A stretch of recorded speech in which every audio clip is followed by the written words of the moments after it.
Bom dia, Domo. Como é que estamos? Tudo certo? Graça e paz. Amém. Bom, deram a palavra para mim hoje e, como sempre, né, a gente vai abusar de bastante texto. Eu gosto bastante, né, ler bastante a palavra, bastante a verdade, reforçar aquilo que nós já temos aprendido, aquilo que nós temos sido testificados em nosso espírito, né, a respeito da verdade, a respeito daquilo que nós somos em Cristo Jesus, daquilo que Cristo fez por nós, né? Então, que hoje seja uma manhã mesmo de nós podermos juntos crescermos nesse entendimento, crescermos na graça e no conhecimento do Senhor Jesus Cristo. Amém? Amém, queridos. Nós temos visto nesses últimos dias, nesse último mês, na verdade, a respeito do tema da semeadura, né? Nós pregamos domingo após domingo, nós falamos a respeito da semente, de como a semente ela é uma representação da palavra. Nós vimos ali com o Gabriel e com o Andrei, que tiveram a oportunidade de ministrar nesses últimos dias. Mas agora nós estamos entrando num outro tema, que é o tema da colheita. É praticamente impossível a gente conseguir falar sobre colheita se a gente também não falar um pouquinho a respeito da semente, né? Mas a gente vai estar tentando abordar aqui o teminha para a gente poder entender de uma maneira mais plena, tá? Eu quero começar falando com um versículo que está em Deuteronômio 28, que eu gostaria que vocês pudessem acompanhar comigo, tá? Ele diz assim, ó, Deuteronômio 28, versículo 11: O Senhor te concederá grande prosperidade no fruto saudável do teu ventre, nas muitas crias dos teus rebanhos e nas colheitas abundantes da tua terra generosa, nessa terra que o Eterno, sob juramento aos teus pais, prometeu dar-te. Então, aqui nós vemos qual que é o contexto aqui dessa passagem, né? O povo já tinha saído ali do Egito, lá na época de Moisés, e eles estavam adentrando na terra de Canaã. É uma terra de promessa, um lugar, né, que eles poderiam habitar. Eles teriam que passar ali pelo Rio Jordão, né, para poder adentrar nesse novo lugar. E Deus, nesse momento de Deuteronômio 28, ele estava trazendo algumas promessas, algo que aconteceria no momento que eles estivessem neste novo lugar, tá? Então eu quero que você entenda esse novo lugar. Ela é uma prefiguração daquilo que hoje nós temos em Cristo Jesus, esse lugar alto, esse novo lugar onde nós habitamos, tá? A palavra de Deus fala que nós fomos assentados nas regiões celestiais com Cristo, para reinar junto com Cristo. Então esse é o nosso novo lugar, e nós podemos ter acesso a essa promessa através da nossa descendência em Abraão, tá? Então, da mesma forma como Deus prometeu a eles, por causa disso, porque estamos nesse novo lugar, nós podemos ter acesso também a essa promessa. Então existe sobre nós uma promessa de abundância, uma promessa de uma semeadura e uma colheita em abundância, de uma vida em abundância, por causa desta semeadura. Vamos entender um pouquinho mais isso, tá? Gênesis 3, olha só o que acontece. O homem, em Adão e Eva, quando eles foram criados à imagem e semelhança de Deus. Você já conhece muito bem essa história. E em Gênesis 3, o contexto daquilo que estava acontecendo ali é: a serpente chega até Eva e ela começa a ludibriar ali Eva, ela começa a enganar Eva, não quanto à existência de Deus, mas sim quanto à palavra. A palavra de Deus foi colocada em questão ali, e por causa disso, Eva tomou do fruto. E quando ela tomou do fruto e comeu do fruto, ela deu ao seu esposo, e o seu esposo, Adão, ele também comeu do fruto. Depois que eles comeram do fruto, Deus veio para estar ali junto com eles, e ele faz aquela famosa pergunta: onde estás? Né? Desse lugar que eu havia colocado vocês, aonde você está? E no momento que Adão e Eva têm esse diálogo com Deus, tentando explicar o que havia acontecido, Deus traz algumas sentenças, e eu quero poder ler essas sentenças com vocês. A partir do versículo 14 do capítulo 3, Deus diz assim: então Yahvé Deus determinou, olha só, ele trouxe uma determinação, tá? A serpente: por que fizeste isso? És maldita entre todos os animais domésticos, e o és entre todos os animais selvagens. Rastejarás sobre o teu próprio ventre e comerás do pó da terra todos os dias da tua vida. Então, ou seja, isso aqui é uma coisa que eu aprendi com o Rafa. A serpente, que é a prefiguração de Satanás, ela tinha um alimento. e o alimento dela é o pó da terra, por onde ela rastejaria sobre. Tá? Guarda essa informação. Guarda essa informação. Então o alimento e o domínio da serpente é sobre o pó da terra. Versículo 15. Estabelecerei inimizade entre ti e a mulher, e a tua descendência e o descendente dela.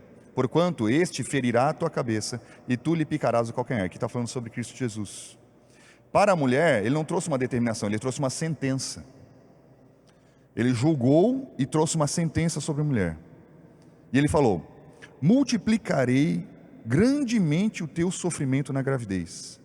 Em meio à agonia darás luz a filhos. Seguirás desejando influenciar o teu marido, mas ele te dominará. Então voltou-se para o homem e ordenou. Olha só, para a serpente, Deus ordena algo. Ele ordena sobre a serpente. Ele determina sobre ela.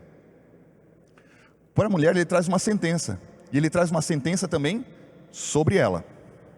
Agora, quando ele vai falar com o homem, ele vira para o homem e fala assim: então voltou-se para o homem e ordenou: por que escutaste a voz da tua mulher e comeste da árvore que eu te proibira comer? Maldita é a terra. Ele não falou do homem, ele falou da terra. Por que Deus trouxe uma ordem sobre a terra e não sobre o homem? Você já parou para se perguntar isso?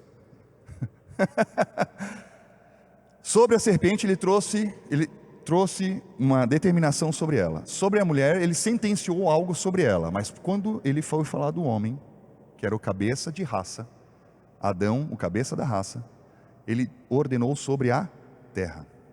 Sobre a terra. E olha, por tua causa, maldita é a terra por tua causa. Então havia uma maldição sobre uma terra. Sobre uma terra. Com sofrimentos obterás do teu solo, o teu alimento, todos os dias da tua vida. A terra, a gente vai separar isso aqui. A terra produzirá espinhos e ervas daninhas. Tu terás de comer das plantas do campo. Qual que era o esforço do homem aqui para poder comer? Nenhum. Ele falou que a terra vai produzir espinhos. E tu vai poder comer das plantas do campo. Versículo 19: com o suor do teu rosto comerás o pão. Comerás o pão. Então, ou seja, existia um suor para comer o pão. Agora, o pão é algo que é produzido, certo? Ela fala de um alimento. Se a gente for ver lá em 2 Coríntios, Deus fala que é aquele que dá semente ao semeador e pão ao que come. Então, em Cristo Jesus, eu já quero fazer um paralelo aqui. Em Cristo Jesus já não existe mais suor para comer o pão, porque Ele dá o pão. Mas assim como Ele dá o pão, Ele dá a semente. Então a gente precisa aprender também que existe a semente e existe o pão. O pão serve para o nosso alimento. A semente foi feita para semear. Mas vamos entender um pouquinho sobre essa terra aí que eu estava querendo trazer aqui para vocês. Então vemos que quando Ele ordenou ao homem, quando Ele trouxe essa ordenança, malditas é a terra, tá? Ele estava falando sobre um solo específico. Ele estava falando sobre algo específico que foi amaldiçoado, que foi corrompido, que existia bênção e agora não existe mais. Não existe mais. Essa terra, nós vamos entender, quem revelou isso foi lá em Isaías. Isaías 11, a partir do versículo 1 diz assim: eis que um ramo surgirá do tronco de Jessé, e das suas raízes um rebento brotará. Eu vou ler todo o texto e a gente vai voltando aqui. O Espírito de Yahvé, o Senhor, repousará sobre ele. O Espírito que dá sabedoria e entendimento. O Espírito que traz conselho e poder. O Espírito que proporciona verdadeiro saber, o amor e o temor do Senhor. O amor reverente a Yahvé será a fonte da sua inspiração. Ele não julgará segundo a aparência, tampouco decidirá com base no que ouviu dizer. Antes, julgará com retidão e carinho todos os necessitados. Com justiça tomará decisões em favor dos pobres. Usará a sua palavra como se fosse um cajado. Ferirá a terra,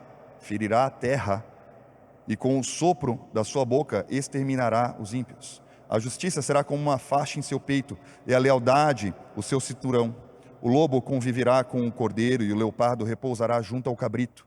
O bezerro e o leão e o novilho gordo se alimentarão juntos pelo campo, e uma criança os guiará. A vaca e o urso pastarão juntos. Seus filhotes dormirão lado a lado, e o leão comerá a palha como o boi. Os bebês brincarão tranquilos próximos ao esconderijo da cobra, e a criança colocará a mão no ninho da víbora. Estranho esse texto, né? Bem estranho. Mas vamos tentar destrinchar ele aqui, o que Deus está falando através dele, através do profeta Isaías. Perceba então aqui que ele usa uma linguagem, ele volta a falar a respeito de uma linguagem de agricultura aqui, né? Ele está falando sobre a terra, falando sobre não só isso, como os animais também, né, se comportarão de maneira diferente. Ele fala ali, né, que do tronco de Jessé sairá algo, que será um rebento, né? Então, ele revela que algo estava, ele fala assim, do tronco de Jessé sairá, do tronco de Jessé surgirá um ramo. E esse ramo, você perceba que ele não diz nem início nem fim, mas ele fala que um tronco já estava sendo cultivado há algum tempo. Esse tronco já existia, e desse tronco, sairá um ramo. E o problema é que ele não fala que esse ramo, ele vai gerar um rebento. O rebento é uma palavra para broto, ou seja, para aflorar. Mas ele fala que da raiz sairá um broto. Ele não fala que do tronco sairá um broto. Do tronco sairá um ramo, mas da raiz sairá um broto. E o que ele está falando aqui? É uma promessa messiânica. Ele está falando a respeito de Cristo Jesus. Ele está falando que Jesus viria da linhagem de Davi, por causa do tronco de Jessé, sairá um ramo. Porém, o rebento, a novidade de vida, o afloramento, o novo fruto, ele sai da raiz, porque o tronco já estava corrompido. A raiz que é pura, que vem de Deus, é por isso que a gente vai ver lá em Lucas 3, a linhagem de Jesus, e a última pessoa a ser citada na linhagem dele é Deus. A raiz dele é Deus. E essa novidade, ela vem da raiz.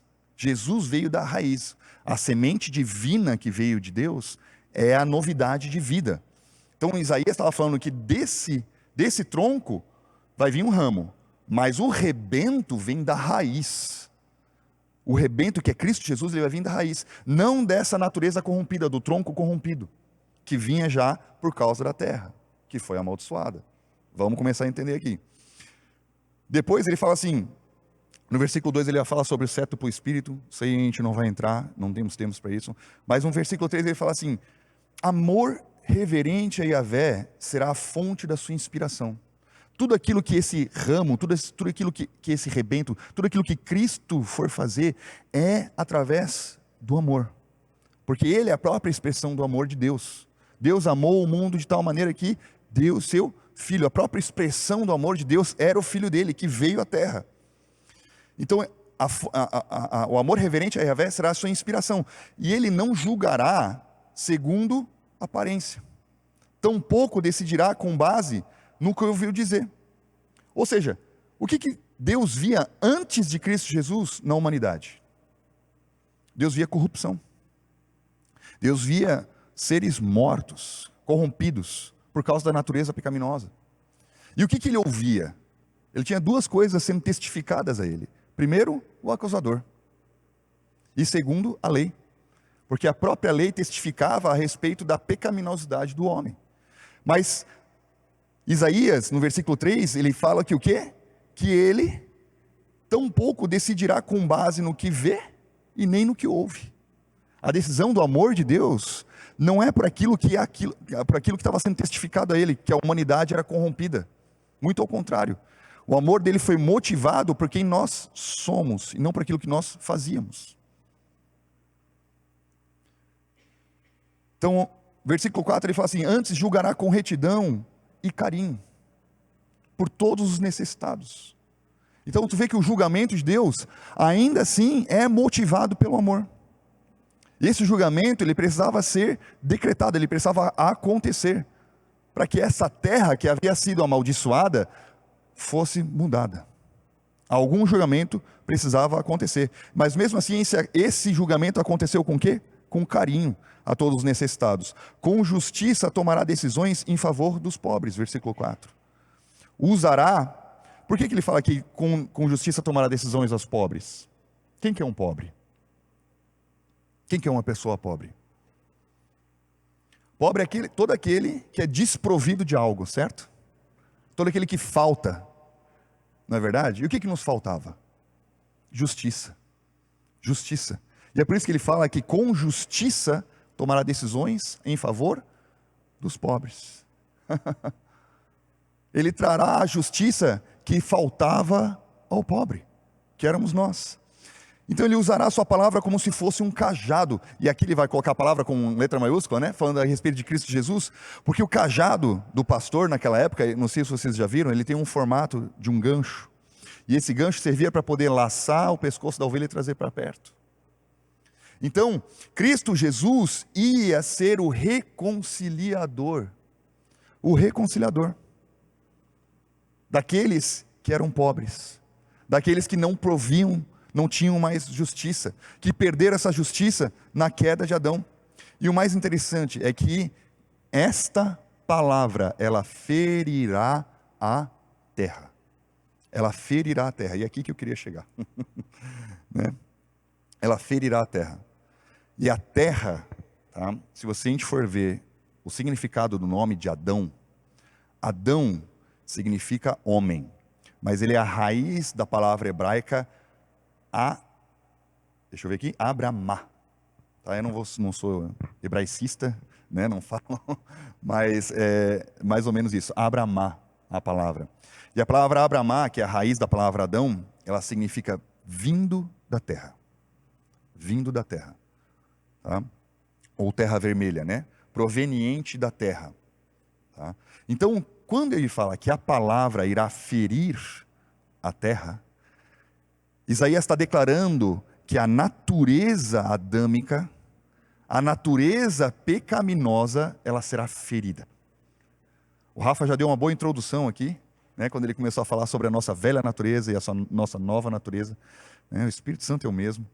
Mas a palavra veio, Jesus, ele não veio, presta atenção nisso aqui, Jesus, ele não veio para poder consertar comportamento. Jesus veio para poder solucionar natureza. Jesus não veio para poder consertar comportamento. Jesus veio para poder solucionar a nossa natureza. Qual natureza? A natureza adâmica, a natureza pecaminosa. A natureza, a terra que foi amaldiçoada lá em Gênesis 3. Maldita será a terra, ou seja, essa natureza da qual você foi criado, agora está sob julgo da maldição, da morte, por tua culpa. É isso que Jesus fala, é isso que Deus fala.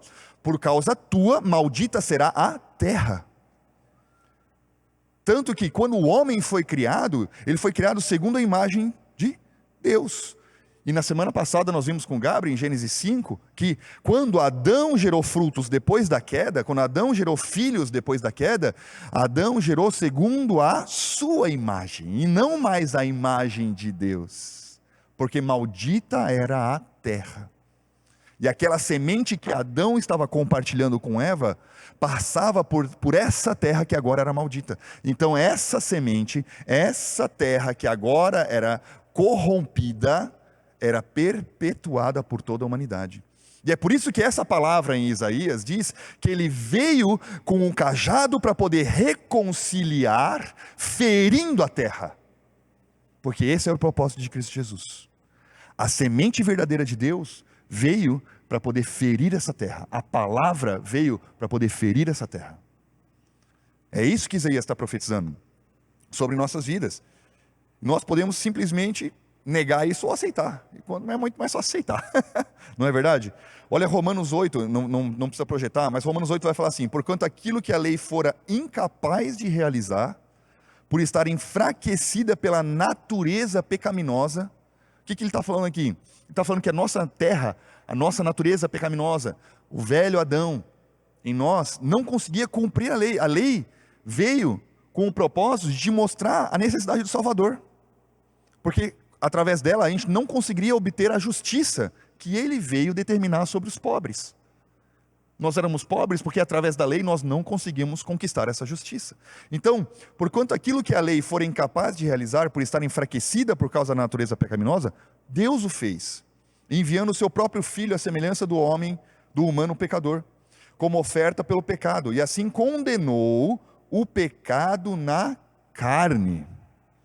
Então essa terra, ela foi condenada na carne, no corpo, para que a justa exigência da lei se cumprisse em nós, que não andamos segundo a natureza pecaminosa, mas segundo o Espírito. Ou seja, Jesus veio e ele condenou na carne dele o pecado.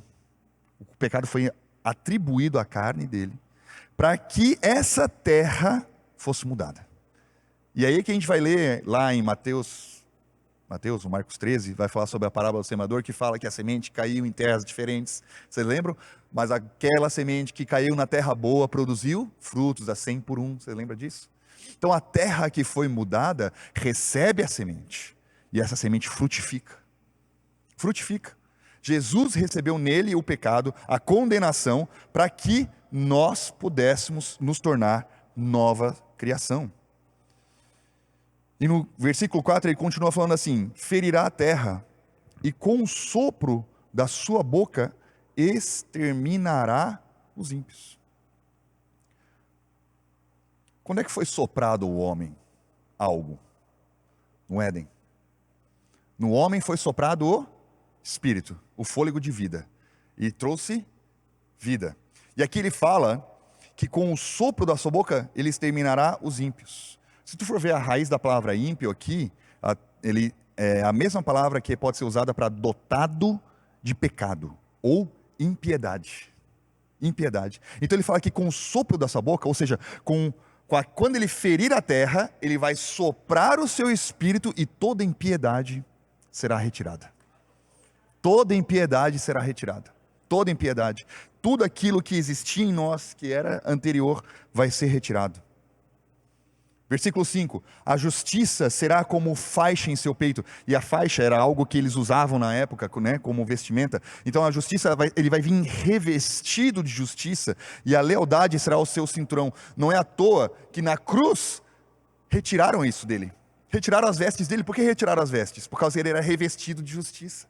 Era um símbolo da justiça sendo retirada dele para ser imputada em outra pessoa.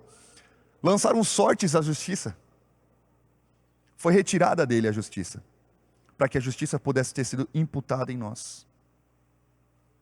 A obra consumada de Jesus Cristo sendo profetizada, a terra sendo mudada.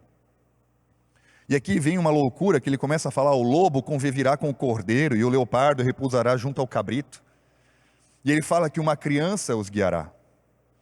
A vaca e o urso pastarão juntos, seus filhotes dormirão lado a lado, e o leão comerá palha com o boi. O que ele está querendo falar aqui? É uma loucura mesmo isso aqui. Mas quando o homem foi criado,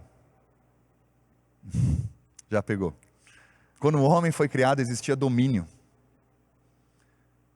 Dominará sobre todas as coisas. E aqui o que ele está falando é que o domínio será restaurado, pois a posição de justiça foi restaurada da humanidade. Porque fomos colocados em Cristo, o domínio sobre todas as coisas foi restaurado. O reinado foi restaurado sobre todas as coisas.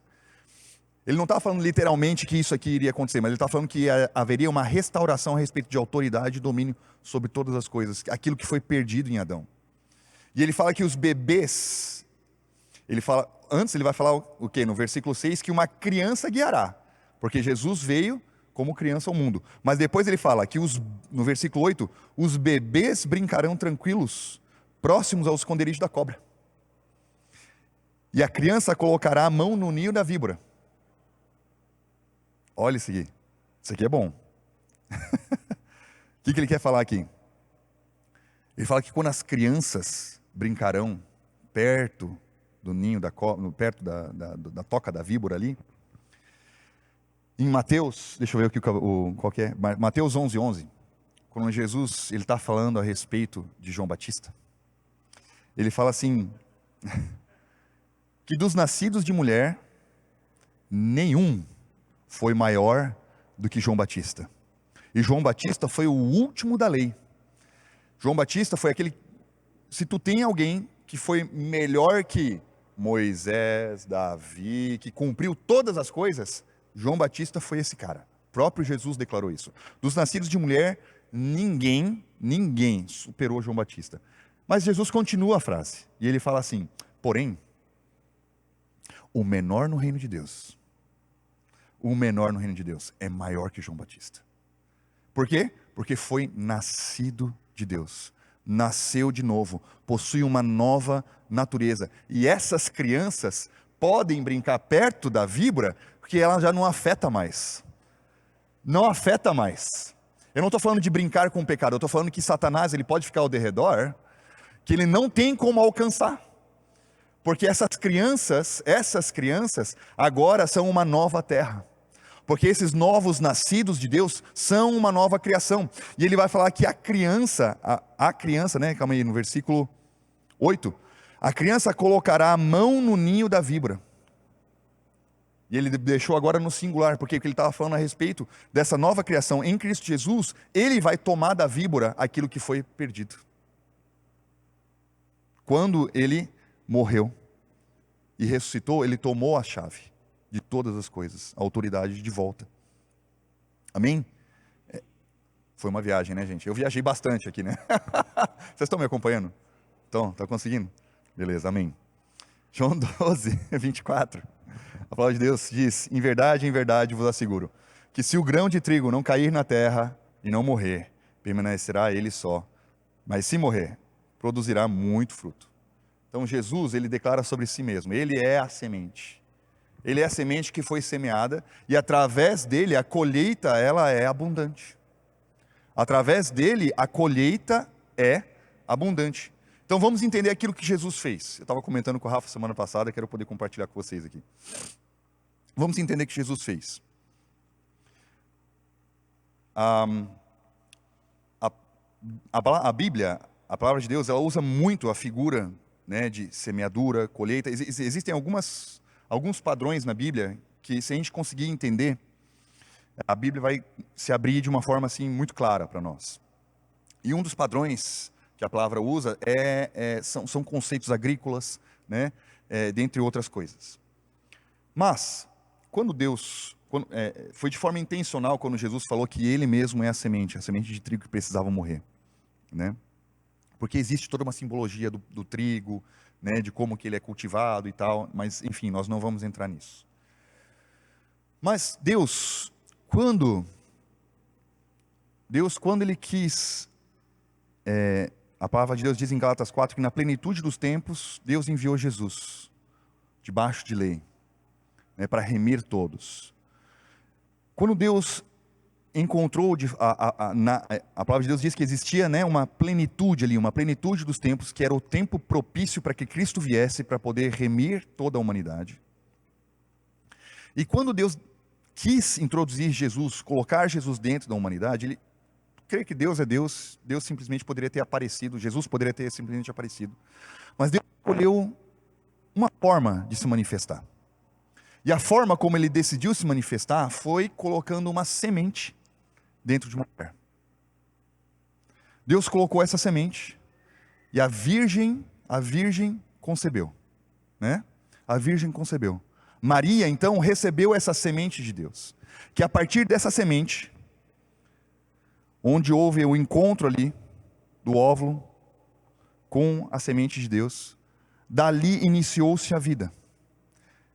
E se você for perceber, toda a vida é iniciada através da colisão ali, né, da introdução do gameta masculino com o gameta feminino. Todos os órgãos, todo o sangue é produzido através desse gameta que foi colocado ali. Então o sangue de Jesus foi produzido a partir da semente que Deus havia introduzido em Maria. Porque a criança e a mãe não comungam do mesmo sangue. Eles não trocam de sangue. O sangue é produzido a partir do gameta masculino. E Deus decidiu colocar essa semente em Maria. E aquele sangue divino em Cristo Jesus foi sendo produzido dentro dela, porém não comungando com o sangue corrompido de Maria. Jesus nasceu, vocês conhecem bem a história, né? Jesus veio, fez o que fez, foi até a cruz, morreu na cruz, lá na Gólgota, e ele também ressuscitou. Olha só o que a palavra de Deus diz em Romanos 4:25. Ele foi entregue à morte para pagar todos os nossos pecados e ressuscitado para a nossa completa justificação. Justificação. Esse texto aqui é fenomenal. Esse texto aqui, ele é maravilhoso. Ele fala sobre as duas coisas que Jesus fez, né? Nós sabemos que a missão de Cristo Jesus, a missão dele era entregar a palavra, assim como ele diz lá em João 17. Mas ele veio também realizar algo. Realizar algo, que foi morrer, e a morte dele teve um propósito, que foi o quê? Pagar. Então ele foi entregue à morte para pagar. Então a morte dele tinha um propósito. O propósito era apagar o escrito de dívida. Pagar o preço, a exigência da lei, como a gente leu lá em Romanos. A justa exigência da lei. A justa exigência da lei era que o salário do pecado é a morte. Então no momento que ele recebe, ele é imputado todo o pecado nele, ele precisava morrer. Certo? Só que ele fala também que ele foi ressuscitado. E a ressurreição dele também era para algum propósito. Só que foi a ressurreição de Jesus que te justificou? Não. Não foi a ressurreição de Jesus que justificou você. Aqui é que está a questão. A ressurreição de Jesus serviu para um propósito. Olha a palavra para ali no meio. Foi ressuscitado para a nossa completa justificação. Quem vai responder isso aqui é Paulo também, em Romanos 5. Ele fala assim: agora, como fomos justificados por seu sangue. Lembra que eu falei que o sangue de Jesus não comungou, não houve correlação com o sangue de Maria? Quando Jesus recebeu o nosso pecado, a palavra de Deus fala que Jesus foi-lhe imputado o pecado no corpo. Ele julgou o pecado na carne e não no sangue. O sangue de Jesus continuava puro. O sangue de Jesus continuava puro. O sangue de Jesus não foi maculado por causa do pecado. Ele recebeu o pecado na carne. Recebeu o pecado no corpo. E ali ele morreu. Quando ele foi ressuscitado, ele foi ressuscitado em um novo corpo. Em um corpo glorificado. Sem mácula. Sem mácula. Tanto que quando ele foi ressuscitado, as pessoas não reconheceram ele. E a gente vai entender o porquê que ele vira para Maria Madalena e fala assim: não encoste em mim, eu preciso estar junto ao meu Pai. Ou seja, calma. Não é a minha ressurreição que te justifica, eu preciso apresentar o meu sangue. Ele fala: não macule o meu corpo, porque eu vou me apresentar junto ao Pai, colocar o sangue no propiciatório, e aí sim, justiça será cumprida. Tanto que depois ele volta, e aí sim as pessoas podiam tocar no corpo dele, porque eles haviam sido justificados. Todos aqueles que creram em Jesus, naquele momento em que ele apresentou o sangue lá, foram justificados. Olha o que diz Hebreus: pois Cristo não adentrou num santuário erguido por mãos humanas, uma simples ilustração do que é verdadeiro. Ele entrou nos céus, para agora apresentar diante de Deus em nosso benefício. Ele também não se ofereceu muitas vezes, como procede o sumo sacerdote, que entra no Santo dos Santos de ano em ano, portando o sangue alheio. Ora, se assim fosse, seria necessário que Cristo sofresse muitas vezes, desde o início do mundo. Mas agora, ele manifestou-se de uma vez por todas, no final dos tempos, para aniquilar o pecado por intermédio do sacrifício de si mesmo. pelo sacrifício de si mesmo. Ele aniquilou o pecado pelo sacrifício de si mesmo. E assim como aos homens está ordenado morrer uma vez só, vindo depois disso o juízo, assim também Cristo foi oferecido em sacrifício uma única vez. Então ao homem era necessário que morresse uma vez só, e depois ia ser já direto o juízo. Agora, por causa de Cristo Jesus, que foi um sacrifício uma única vez, ele remiu todas essas pessoas, para tirar os pecados de muitas pessoas. E aparecerá uma segunda vez, não mais para eximir o pecado, mas para brindar a salvação a todos os que o aguardam. Jesus, a semente que nos trouxe justiça, a semente que frutificou, a semente que trouxe uma colheita de filhos. Ele como unigênito, voltando como primogênito de muitos, gerou uma colheita de muitas vidas.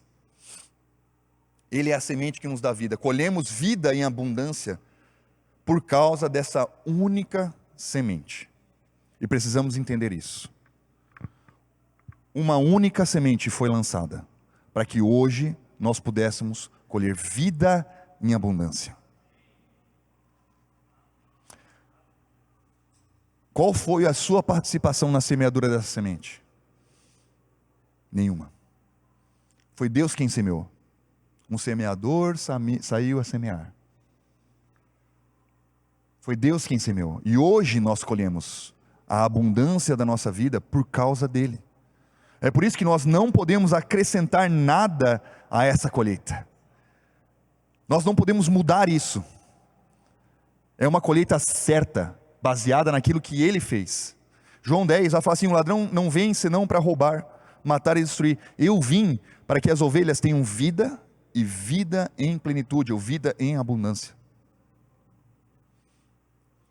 Jesus fala aqui, quando ele vai usar a palavra vida, ele fala sobre a palavra zoe, no grego, que quer dizer vida abundante, né, em plenitude, transbordante.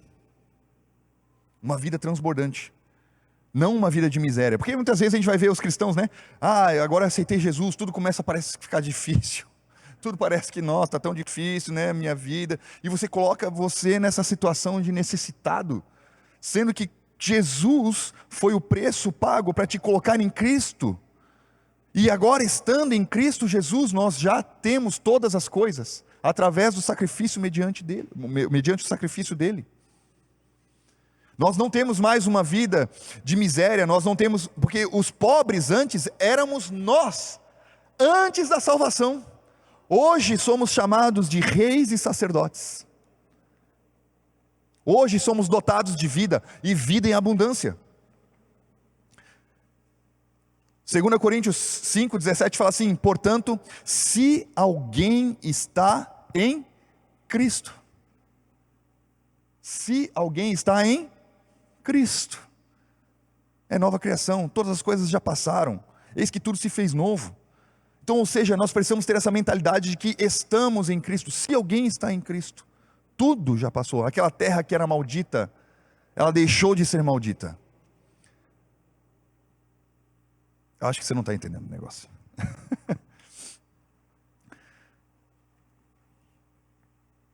Imagina que você tem uma dívida num banco de 10 milhões de reais. Beleza? Vocês compreenderam? É ruim, né? Beleza. É uma dívida que você não consegue pagar, tá? E está sendo juros sobre juros, e a cada dia aquele negócio aumenta. Mas vamos supor que Cristo viesse, e ele pagasse pelos seus pecados. Então, Lucão, você tem uma dívida aqui de 10 milhões. Eu vou pagar essa dívida para você. Está aqui 10 milhões. Pode ir lá no banco. Aí tu fala: poxa, muito obrigado, mas agora eu estou empatado, né? Eu não tenho mais dívida, mas eu também estou zerado, não tenho mais nada na conta. Então eu já vou ter que contrair dívida para poder comprar alguma coisa. Não é verdade? Mas o preço foi pago. Muito bom, está tudo certo. Só que não foi isso que Cristo Jesus fez conosco. Jesus, ao invés de ter nos dado os 10 milhões, ele nos deu 300 milhões. Isso é vida em abundância. Ele não só pagou a dívida que nós não conseguiríamos pagar nunca, como acrescentou um crédito onde nos deu um head start, nós já começamos a corrida já no final, como vencedores. É por isso que ele vai colocar, o profeta vai falar que nós somos mais que vencedores. Mais que vencedores. Amém. Você devia estar de pé agora, querido. Meu Deus do céu. Meu Deus do céu. É isso. É isso. Vida em abundância. Vida em abundância. A vida em Cristo é a nossa colheita em abundância. Estar em Cristo é desfrutar da semente que é Cristo. E semear a palavra baseado naquilo que Ele fez. O preço pago para que a gente pudesse estar em Cristo foi altíssimo. Altíssimo. E essa vida Zoe, essa vida abundante, a gente só encontra em Cristo. Fomos levados até Cristo. Estamos assentados nessa região. Jesus pagou o preço. Ele fez tudo. Ele deixou o caminho pronto. Ele nos transportou de um reino de trevas para um reino de luz. Você não teve que sair desse reino de trevas, porque não foi um processo, foi um ato. Ele já te colocou ali, a gente que muitas vezes não percebe. Já somos uma nova criação, não estamos nos tornando. Já somos justiça de Deus, não teremos justiça, ou estamos nos tornando justiça. O cristianismo deixou de ser um processo, ele é um ato, se nós cremos naquilo que Ele fez por nós. E nós partimos de um pressuposto que podemos desfrutar deste ato, hoje. Santificação. Santificação é isso. Nós não seremos santificados, nós somos santos. Nós já somos santos nele. E hoje nós desfrutamos dessa santidade. Desfrutamos dessa santidade. A abundância em nossa prosperidade, mesma coisa, já somos prósperos nele. Já somos. Vida, saúde, já somos saudáveis nele, porque estamos inseridos nele. Essa é a verdade. É por isso que Eva, quando ela cai, você crê que Jesus pagou pelos seus pecados, certo? Você crê. O problema está em crer que Ele nos justificou. Quando Eva caiu, ela cria em Deus, mas a palavra é que foi contestada nela. A verdade é que foi contestada. Quando a serpente chega para ela e fala assim, é verdade, é isso que Deus falou mesmo? Então, a serpente não contestou a existência de Deus, ele contestou a palavra, ele contestou a verdade. E hoje o que é contestado em nós é essa verdade. Porque você tem fé o suficiente para poder crer que Ele pagou para você, mas não tem fé para poder crer que Ele já te colocou num lugar de bênção. Já te colocou num lugar de prosperidade, já te colocou num lugar de saúde, já te colocou num lugar de santidade, já te colocou num lugar de alegria. Você compreende? Onde as notícias do mundo já não te afetam mais. Onde olhar a fatura do cartão de crédito não te afeta mais. Não te tira mais o sono. Onde perder uma licitação não te afeta mais. Porque não é... Ele é a fonte de tudo, Ele é a fonte de vida. No início do ano que vem vai começar a chegar ali, né? Fizeram uma brincadeira comigo, eu vou fazer com vocês. Início do ano vai chegar ali a época do imposto de renda, né? E muitas pessoas colocam ali, né? Que tem diferentes fontes de renda e tal. Quem aqui tem mais de uma fonte de renda? Amém. Está errado, vocês não têm. Você tem uma fonte só de renda, mas tem diferentes canais de que essa fonte se manifesta, amém? A fonte é só Jesus. Só Jesus. Rafa, se converta. Se converta. Foi ajudar o pregador, né? A gente combinou, depois eu te dou uns R$10. A fonte é uma só. A fonte de vida é uma só. É uma só. Não existe diferentes fontes. Não existe mais o esforço. O mérito ele caiu aqui. O mérito ele caiu. Então por que alguns cristãos ainda não conseguem entender, não conseguem ver, não conseguem... Tá, Elias, eu acho lindo isso que você está falando, mas na minha vida parece que não vai. Então a gente precisa entender um pouco a respeito da diferença entre a nova aliança e a velha aliança. O que era e o que hoje é. Olha o que diz lá em Deuteronômio 28, eu abri A ministração falando a respeito de Deuteronômio 28. Eu só não li os versículos anteriores. Ele começa falando assim, ó. Se fielmente obedeceres a palavra do Senhor teu Deus, tendo zelo em seguir todos os seus mandamentos que neste dia te ordeno, Yahvé, o teu Deus, te exaltará sobre todas as nações da terra. Se ouvires a voz do Eterno, teu Deus, virão sobre ti e te acompanharão todas as bênçãos. Enfim, ele começa a discorrer aqui, sempre colocando uma condição, a condição de obediência, a condição de zelo, a condição de perfeição. Perfeição. Na velha aliança, Deus abençoa aqueles que faziam e obedeciam. A bênção era mediante a força. Na nova aliança, ela é baseada na obra de Jesus por nós. Temos que crer e receber esta obra. Na velha aliança, o êxito depende somente de nós. Na nova aliança, o êxito depende somente de crermos que Ele teve êxito por nós, e aí podemos desfrutar dessa colheita abundante. Então, todos que viviam na velha aliança, eles estavam sujeitos a esses termos, a esses aqui que a gente acabou de ler em Deuteronômio 28. Ou seja, se você não foi abençoado, não culpe a Deus. A culpa é tua. Porque você não foi o suficiente. Mas nós nunca seríamos o suficiente mesmo. É por isso que hoje, muitas vezes, você vai olhar para a sua conta, ou você vai olhar para a sua saúde, ou você vai olhar para qualquer coisa e falar, nossa, outro vai olhar para a eleição e falar, não é suficiente, parece que não fez o suficiente. Realmente. Porque nós precisamos crer que Ele fez por nós. Ele fez, Ele conquistou. Na nova aliança eu creio que Ele cumpriu a lei e sou levado a estar em Cristo, por isso sou justificado. Porque alguns cristãos não então por que eles não colhem essas bênçãos? Porque parte da sua vida está na velha aliança. Então naquilo que você quer que Cristo fez por você, você colhe abundância. Aquilo que você crê que você precisa botar a mão, você não colhe abundância. Você não colhe. Não tem jeito. Não vai funcionar. Não vai funcionar. Olha só o que diz Jeremias 17. Assim diz Yahvé: maldito é o homem que confia nos homens, que faz da sua humanidade mortal sua força e motivação. Está falando aqui do esforço próprio. Maldito é esse homem que crê no seu próprio esforço, que não enxerga a vitória que possui em Cristo Jesus, confia na sua humanidade para obedecer. Gálatas 3 fala assim: pois todos os que são das obras da lei estão debaixo de maldição.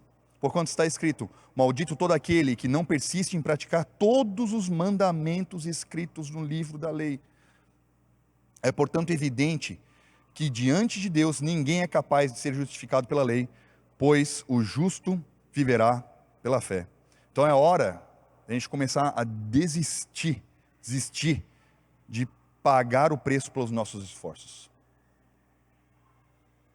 Entender que essa semente, ela foi semeada, que essa semente que é Cristo Jesus, nos deu a vitória, nos deu essa vida abundante. Olha só Romanos 10, porque o fim da lei é Cristo, para a justificação de todo que crê. O fim do mérito é Cristo, o fim do esforço é Cristo, o fim da preocupação é Cristo, o fim da ansiedade é Cristo, o fim da gastrite é Cristo, o fim do câncer é Cristo, o fim, qualquer coisa, é Cristo, porque estamos nele. A lei, a palavra de Deus fala que a lei, né, o esforço, o mérito teve um fim, porque a lei não pôde aperfeiçoar coisa alguma, a lei não pôde levar a humanidade a esse fim. Hebreus 17 diz assim, Hebreus 7:19, muito obrigado, é vida abundante, nem precisei pedir.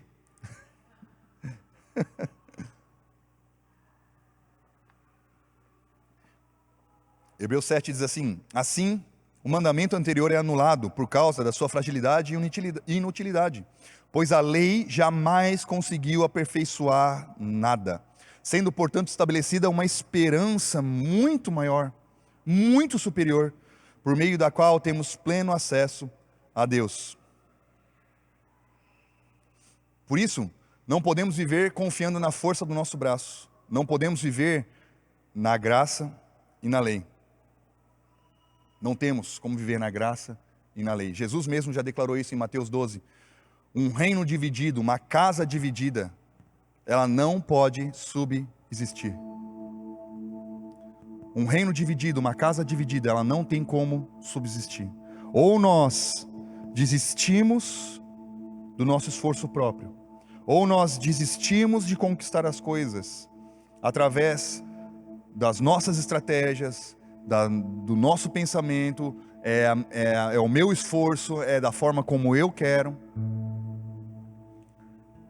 Ou então nós nos voltamos para essa semente e nós desfrutamos dessa colheita. Eu não estou falando que não haverão estratégias. Eu não estou falando que você vai deixar de investir. Não estou falando nada disso. Mas eu estou falando de uma segurança, uma certeza de que tudo em que você colocar a sua mão prosperará. Prosperará. Vai prosperar. E não é porque o Elias está falando, é porque a verdade está falando.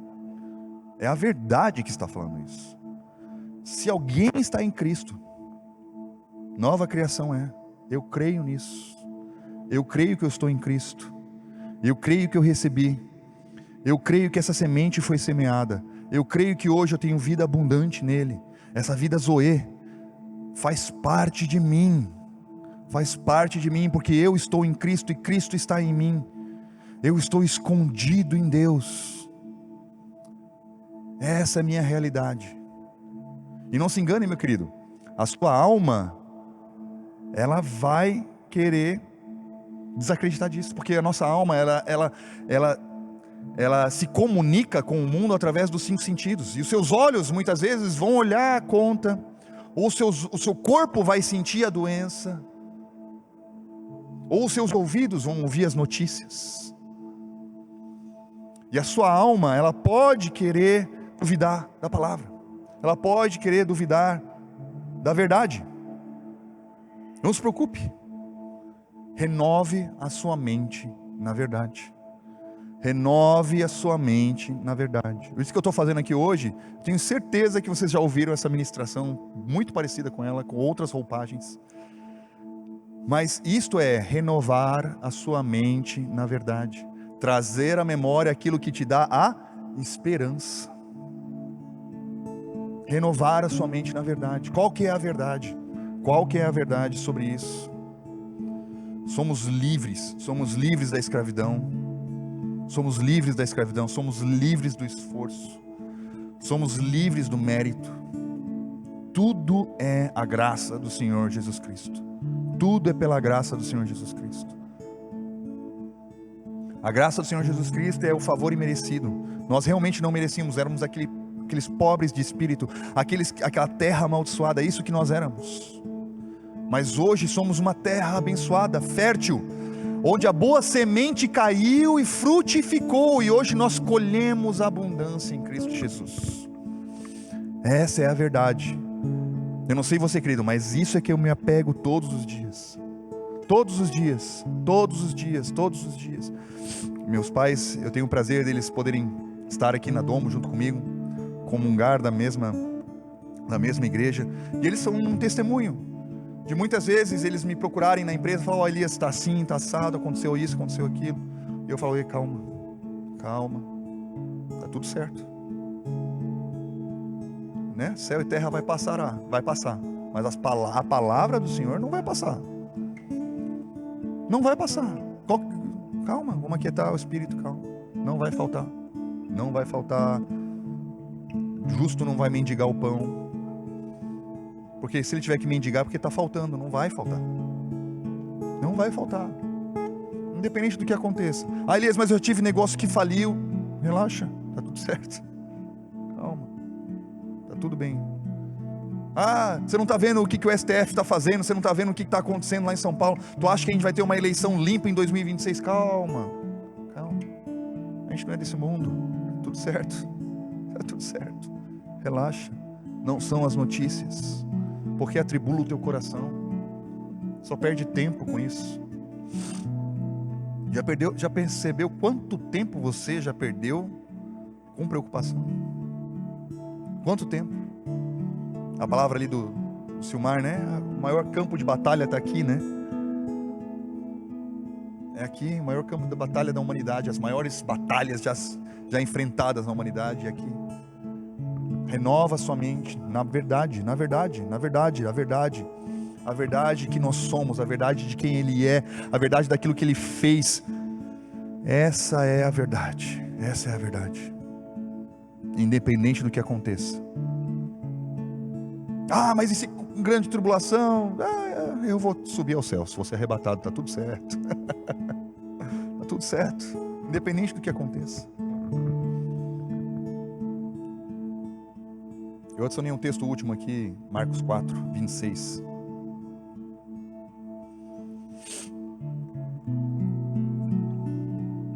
Diz assim, Marcos 4, a gente já leu esse texto aqui algumas semanas atrás, mas eu quero ler de novo. Então contou-lhes que, Jesus estava falando, ele estava explicando como é que funcionava o reino de Deus. Presta atenção, ele falou assim, presta atenção aqui galera. Jesus usava parábolas, ele usava figuras, ele usava símbolos, para atiçar as pessoas, fazerem elas pensar. Olha só, então contou-lhes que o reino de Deus é semelhante a um homem que lançou a semente sobre a terra. Enquanto ele dorme,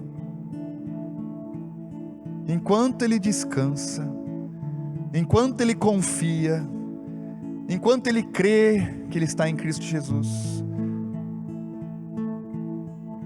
durante noites e dias a semente germina e cresce, e embora ele desconheça como isso acontece. Não está falando de entendimento. O reino de Deus não é entendido. Não é entendido. Aliás, isso que você está falando é muito bonito, mas logicamente, mas não é lógico. Você não recebe o reino na alma, você recebe o reino no espírito. E a alma é testificada, é renovada, na verdade. Não vai fazer sentido, não faz sentido, não faz sentido. Não faz sentido. Você ter calma quando a tua conta não está falando, você ter calma quando a doença está batendo na porta, você ter calma quando a violência está na rua. Você ter paz. Porque isso foi que Cristo nos deixou. A paz. Paz com Deus e a paz de Deus. Perfeita paz. Perfeita. Romanos 5, paz com Deus. Lá em João ele vai falar sobre a paz. A minha paz vos dou. Paz de Deus. Segurança. Segurança. Segurança. Estamos seguros, seguros, seguros, firmados, seguros.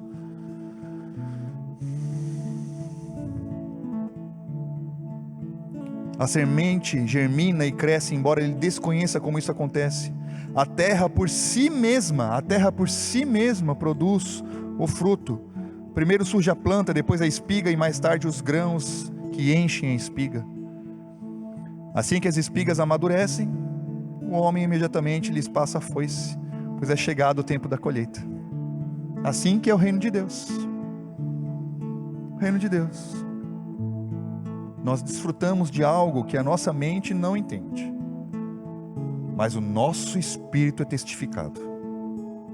Nós desfrutamos de uma verdade que muitas vezes ela parece loucura. Paulo vai falar isso, sobre a loucura, a loucura, o escândalo da cruz, a loucura da pregação. Muitas vezes ela pode parecer loucura, muitas vezes você pode chegar aqui atribulado, com o coração pesado, mas eu duvido que no momento que você é exposto pela verdade, você não saia daqui cheio de esperança. Cheio de esperança. Essa é a verdade que você tem sobre você, que nós tenho sobre mim, e nós comungamos dessa verdade. Eu quero te convidar a ficar de pé, meu amigo. E eu quero poder orar com vocês. Amém.